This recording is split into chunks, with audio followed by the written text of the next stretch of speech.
Hello friends, welcome to our YouTube channel.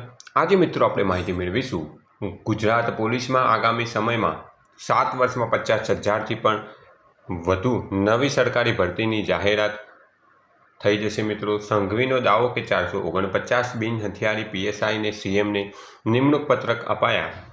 Police વિભાગ 449 બિન હથિયારી police sub ઇન્સ્પેક્ટરોની નિમણૂક આપી હતી। મુખ્યમંત્રી ભૂપેન્દ્ર પટેલે તેમને નિયુક્તિ પત્રો આપ્યા હતા। નાયબ મુખ્યમંત્રી અને ગૃહ રાજ્યમંત્રી હર્ષ સંઘવીએ આ કાર્યક્રમમાં કહ્યું કે વર્ષ 2033 સુધીમાં પોલીસમાં નવી 50,000 ભરતી કરાશે। પાછલા 5 વર્ષમાં ગુજરાત પોલીસમાં 15,000થી વધુ મહિલા કર્મચારી જોડાઈ છે। મુખ્યમંત્રીએ આ કાર્યક્રમમાં કહ્યું કે પોલીસ તંત્રમાં કોઈ એક વ્યક્તિનું સારું કાર્ય આખા ડિપાર્ટમેન્ટને ક્રેડિટ આપનારું બની જતું હોય છે। નવનિયુક્ત યુવાઓએ તેમાંથી પ્રેરણા લઈને સારું શીખીને પોલીસ દળની છબી વધુ ઉજાળવાની છે। નિષ્ઠા, પ્રામાણિકતાથી કામ કરનારાઓની સાથે સરકાર હંમેશા ઊભી છે। સૌ સાથે મળીને ગુજરાતને શાંત અને સલામત બનાવીએ।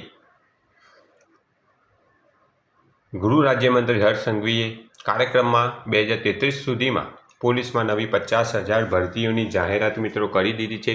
જે કોઈ ઉમેદવાર ખાખી પહેરવા માગતા હોય તેવા ઉમેદવારો તૈયારીમાં લાગી જાય। ટૂંક જ સમયમાં કદાચ નવી સરકારી ભરતીની પણ જાહેરાત થઈ શકે છે। Thanks for watching this video. Thanks and good bye.